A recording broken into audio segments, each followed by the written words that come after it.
Celebrado anualmente em 5 de junho, o Dia Mundial do Meio Ambiente é comemorado para promover ações que conscientizam a população sobre a importância de conservar o meio ambiente. A data foi escolhida por conta da Conferência de Estocolmo, que foi a primeira conferência das Nações Unidas sobre o ambiente humano, realizada em 5 de junho de 1972. Desde então, a data está no calendário da ONU como Dia Mundial do Meio Ambiente. Com o tema Uma Só Terra, o mesmo de 50 anos atrás, as celebrações do Dia Mundial do Meio Ambiente em 2022 reforçam a necessidade de vivermos de forma sustentável e em harmonia com a natureza.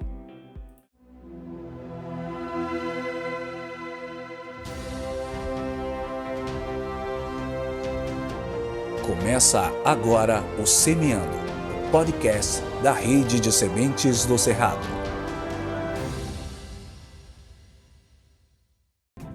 Olá, seja bem-vindo ao Semeando, o podcast da Rede de Sementes do Cerrado. Em comemoração ao Dia Mundial do Meio Ambiente, no episódio de hoje destacamos projetos e parcerias que têm feito toda a diferença na pauta ambiental, principalmente na conservação do cerrado brasileiro. Vamos falar sobre projetos importantes de restauração ecológica, que têm sido geridos pela Rede de Sementes do Cerrado e executados pela Verde Novo Sementes, em parceria com a Associação Cerrado de Pé.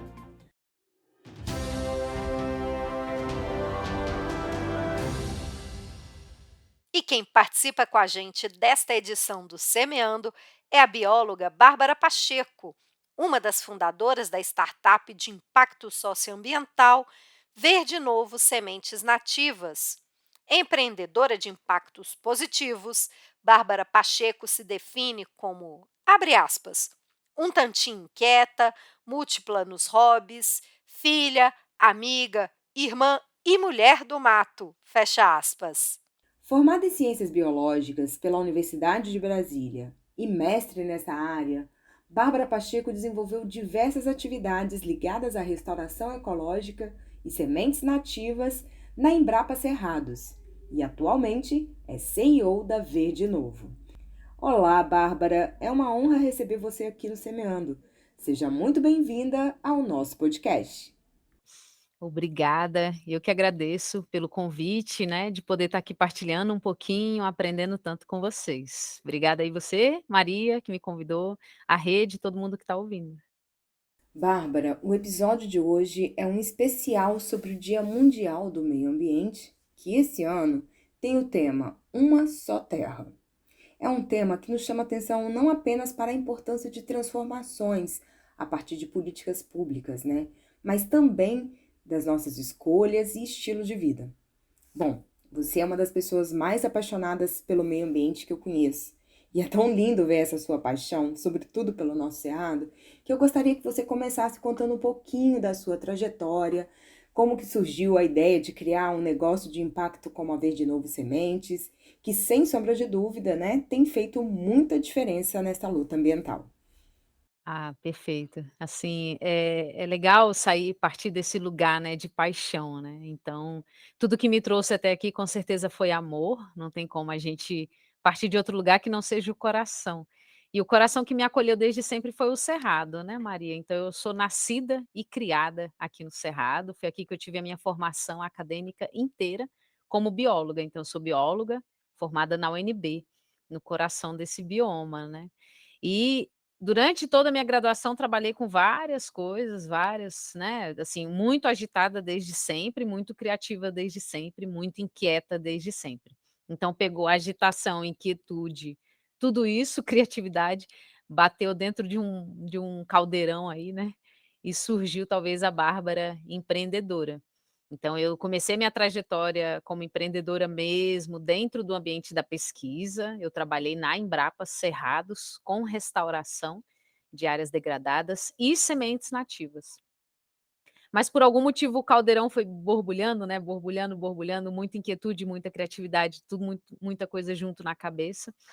e eu encontrei um lugar que eu precisava me expressar um pouco mais, né, então, eu saí da pesquisa científica e em 2016 decidi fundar aí a Verde Novo, com mais 2 amigos, com a Simone e com o William, né.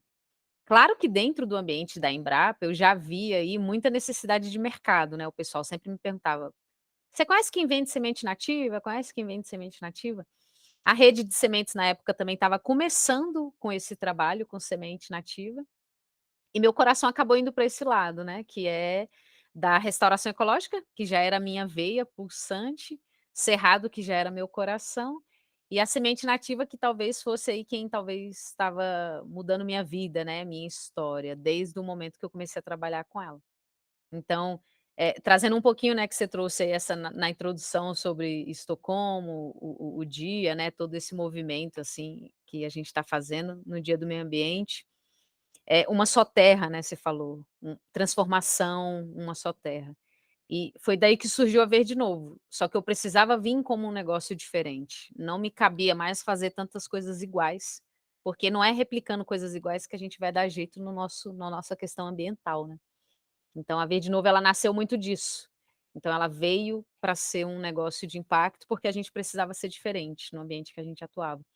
E empresas normais e tradicionais não têm mudado o mundo, então a gente precisa nos rever também como empresários, né, como empreendedores. E foi daí que surgiu, tudo isso juntou e nasceu a Verde Novo aí, que a gente busca trabalhar com uma base comunitária, com muito respeito ao outro, outro sendo esse bioma, outro sendo esse pessoa, outro sendo esse uma área, né, todos carregam história. E jogando isso para o mundo através da restauração e da semente nativa. Então minha jornada, minha trajetória, ela vem de dentro para fora, é do coração para o externo, e é impossível não falar disso, né.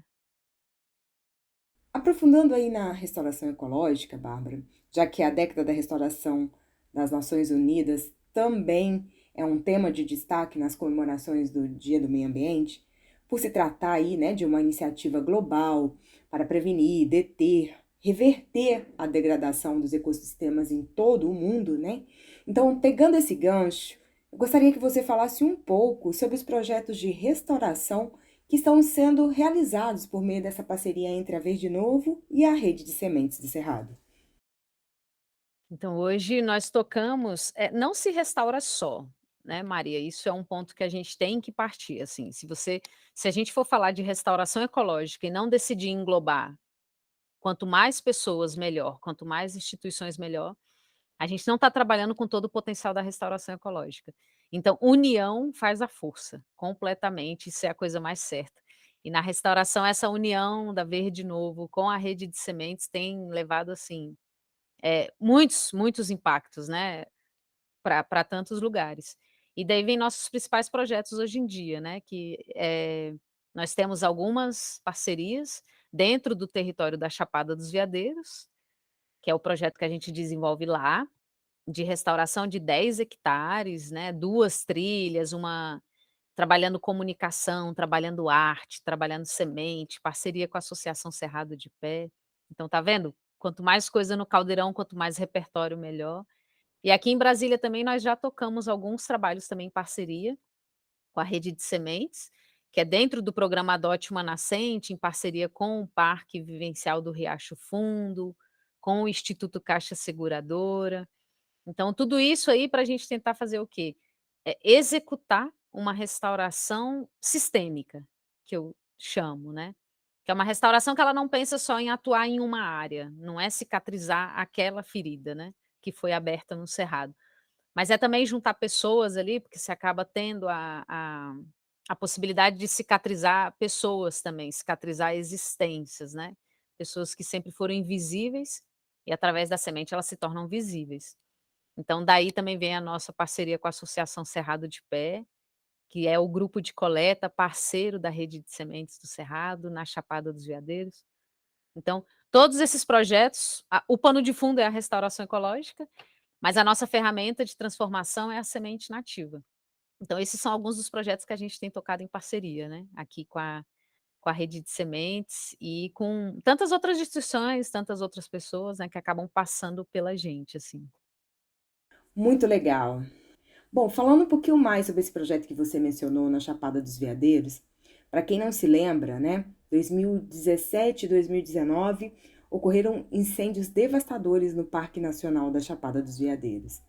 E uma das áreas que foi muito afetada, né, a nascente dos ingleses, me corrija se eu estiver errada, que inclusive tem sido uma das áreas, né, que esse projeto gerido pela Rede de Sementes e executado pela Verde Novo, né, em parceria com a Associação Cerrado de Pé, é uma área que vocês têm buscado recuperar. Eu gostaria que você destacasse a importância de restaurar esta área especificamente, né, do córrego dos ingleses, né, e falasse também um pouquinho sobre o turismo. A Chapada é um lugar que atrai turistas do Brasil inteiro. E tem-se também a questão da degradação em decorrência do turismo, né? Perfeito. A Chapada dos Veadeiros ela é bem emblemática, né, Maria, assim, ela é um local que quando você imagina quem conhece, né, fala assim: Cerrado, exemplo de Cerrado, né. Nossa, Chapada dos Veadeiros, assim, aquele exemplão que vem na cabeça, cheio de pepalantos, cheio de flores, cheio de campos, né. Só que é uma região muito ameaçada, apesar de ter um parque que é de proteção integral, você tem ali pessoas que trabalham para preservar e conservar, a gente tem ameaças muito iminentes ali, né, e os incêndios são uma ameaça ao Parque Nacional da Chapada dos Veadeiros. Os incêndios, eles acabam por ter uma repercussão muito mais assim, muito negativa em áreas úmidas e áreas de vereda, né, que são aquelas áreas que são responsáveis por todo o nosso abastecimento de águas de lençóis freáticos um pouquinho mais profundos. Então, o Córrego dos Ingleses, ele está dentro desse contexto. Os incêndios degradaram o Córrego dos Ingleses, que é uma vereda, né, quem já esteve lá na Chapada, é uma vereda no caminho de Alto até São Jorge, é a última vereda antes de chegar em São Jorge, penúltima vereda.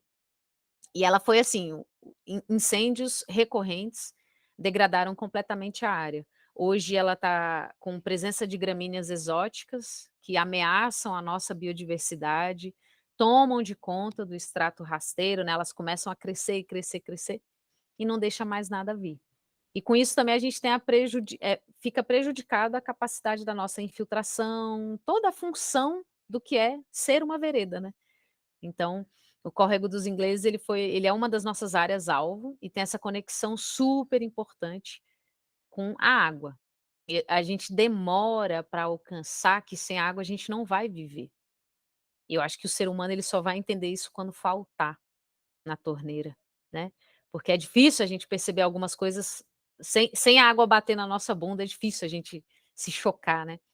Então, a gente não tem que esperar esse choque tão profundo, né, a gente tem que e o alerta já foi dado, assim, precisamos cuidar das nossas águas, da nossa vereda. E o Córrego dos Ingleses tem sido esse o foco do trabalho, controlar gramíneas exóticas, tentar trazer de volta uma biodiversidade do cerrado, dos nossos campos, né, das nossas espécies arbóreas adaptadas à água, que não é uma coisa fácil. Você pensa, você que não é, assim, da área da restauração, né, como é que você vai plantar uma planta numa área que alaga? Tenta pensar, todo mundo que não é da área da restauração, né, que está ouvindo. Putz, no mínimo você pensa assim: "Cara, que desafio, né". E uma vereda ela é uma vereda, porque ela tem toda uma estrutura de solo, né, ela foi construída durante muitos anos, então ela tem um solo que é de vereda, ela tem espécies que são vereda, ela tem uma ecologia que é vereda, tudo isso é vereda. Só restaurar plantio não restaura solo.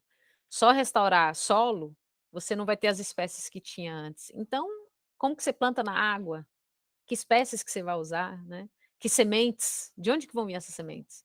Então, todas essas perguntas são perguntas dentro desse projeto, e a gente está tentando entender tudo como um desafio, uma possibilidade de inovação, que é muito do que eu carrego no DNA, que é trazer esse olhar, vamos pensar coisas novas, né, vamos trazer novos conceitos, novos pensamentos, novas possibilidades, novas ferramentas, novos repertórios.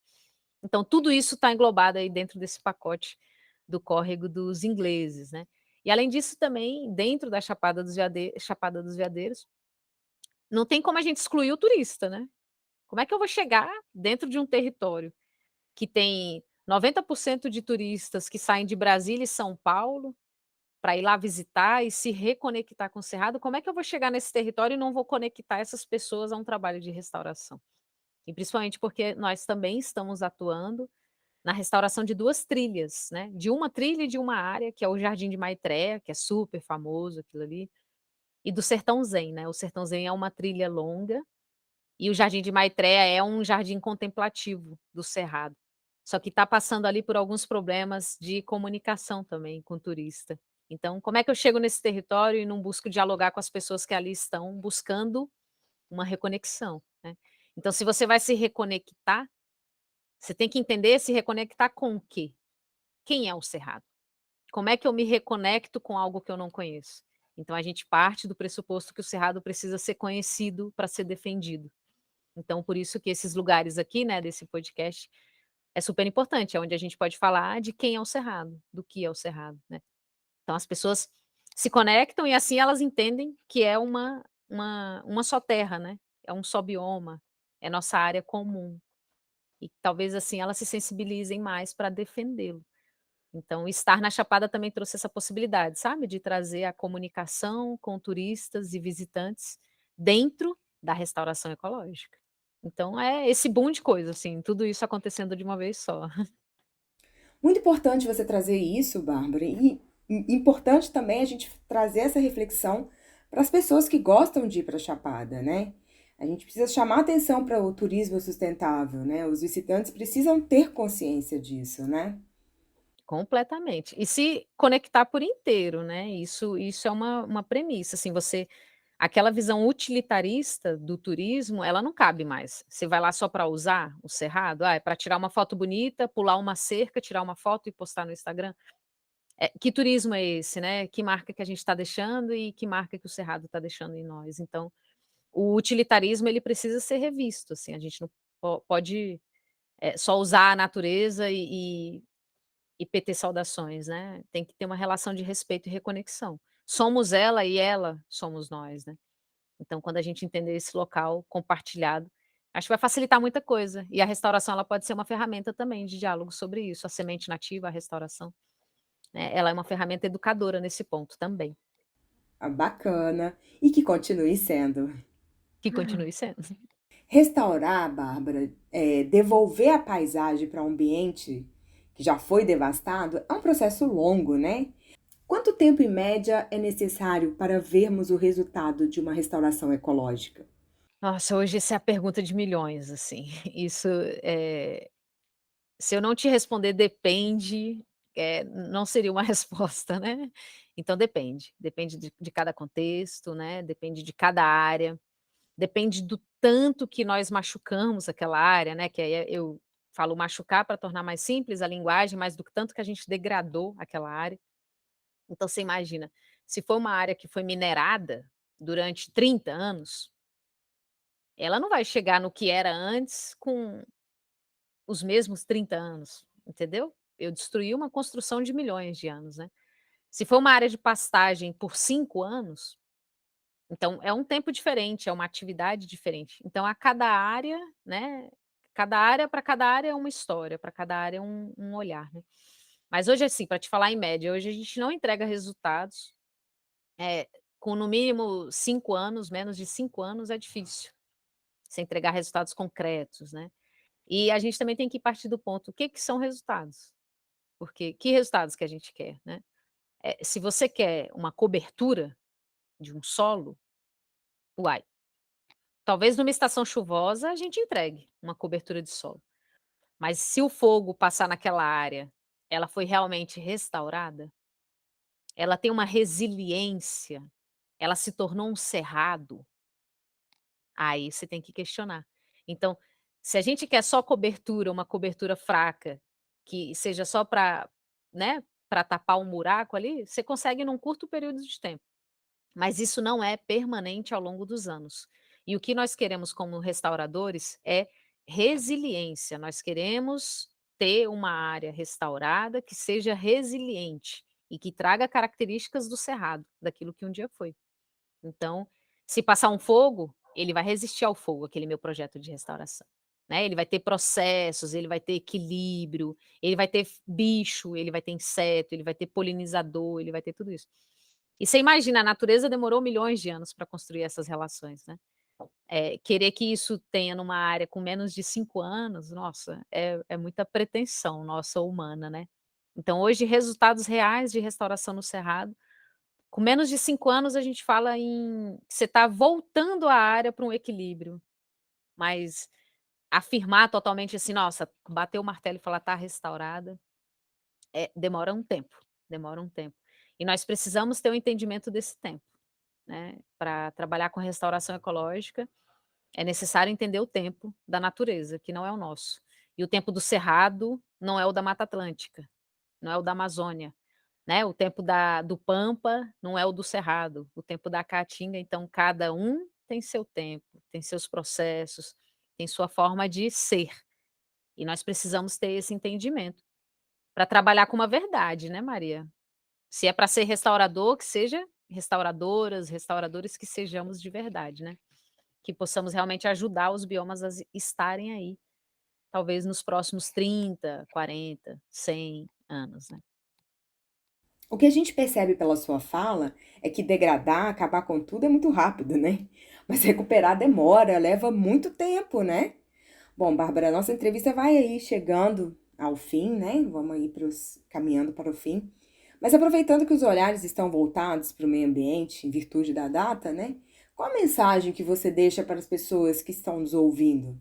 Pegando o gancho mesmo aí no que a gente falou lá no início do programa, sobre estilo de vida, transformações, enfim. Qual é a mensagem que você deixa? Ai, primeiramente, é assim, nós temos, isso é uma necessidade, nós temos que nos enxergar como parte de algo. Nós não somos um suprassumo de uma evolução, e não pertencemos a, né, nós pertencemos ao cerrado. Nós pertencemos aos biomas. Então nós somos parte dele e ele parte de nós. Eu acho que isso é um ponto que traz uma questão muito profunda, que é o quê? É quando você se enxerga como parte de algo, né, assim, é é inerente você proteger, é inerente se amar, é inerente ser assim, você não desgarrar daquilo, né, você defende com unhas e dentes, né. Então, quando alguém tenta, invadir uma casa, a sua casa, é natural que você vá defender, né. Quando alguém tenta fazer mal para alguém que é algo para você, que você ama, é natural, né, é involuntário até. Então, eu acho que muitas das questões ambientais veio do distanciamento entre o ser humano e o ser natureza, né, o ser cerrado, o ser meio ambiente, né. Quando a gente desgrudou isso, ficou muito fácil eu permitir uma destruição, porque eu me distanciei. Então eu acho que o primeiro passo é entender que a nossa casa é comum, né, o meio ambiente é nossa casa comum. Então, nós não existiremos sem, e já estamos nessa realidade, né, durante a pandemia vimos muito isso, onde estava a nossa maior salvação era no refúgio, né, era estar, no meio de áreas naturais, nativas, todo mundo queria isso, né, um ar puro, uma coisa assim, né. Quem tinha o privilégio de ter uma casa no campo, foi para sua casa, né, foi para privilégio de poucos. Então, quando a gente voltar esse coração e se entender como parte, eu acho que daí vai vir muita coisa. Então acho que a mensagem de conscientização que eu deixo se volta né, volta a essa reconexão, assim, se entenda como parte. Falar em amor sem se ver como parte é o que a gente tem tentado durante anos, então talvez se voltar e se entender como parte seja o principal ponto.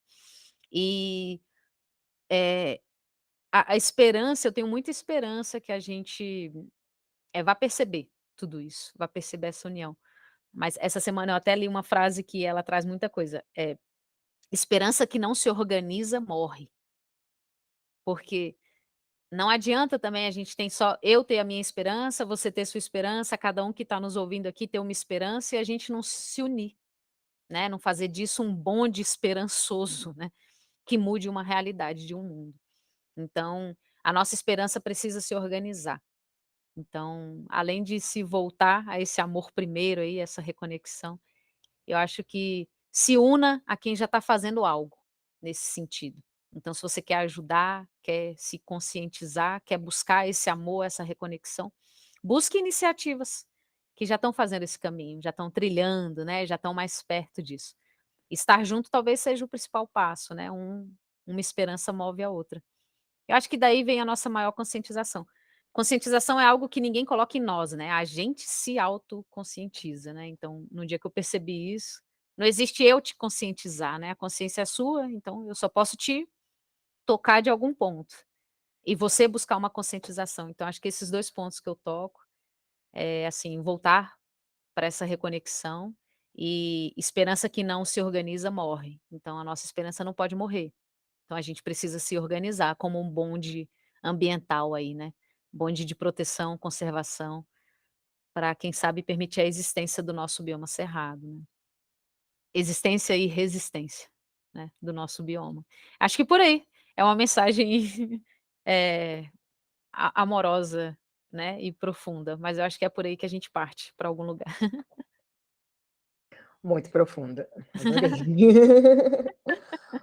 Bárbara, mais uma vez agradecemos a sua participação, a sua importante contribuição, suas palavras, nossa, quanto amor, né? Quanta profundeza, né?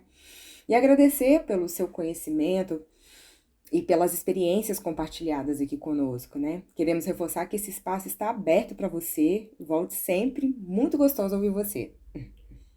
Maravilhosa. Eu que agradeço, agradeço a você, né, pelo local aberto aqui para partilhar um pouquinho.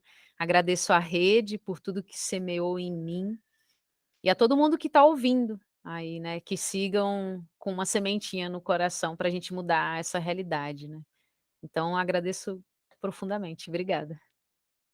Nós que agradecemos e aí volte sempre. Voltarei. Um abraço, Bárbara. Tchau, querida. Tchau, tchau.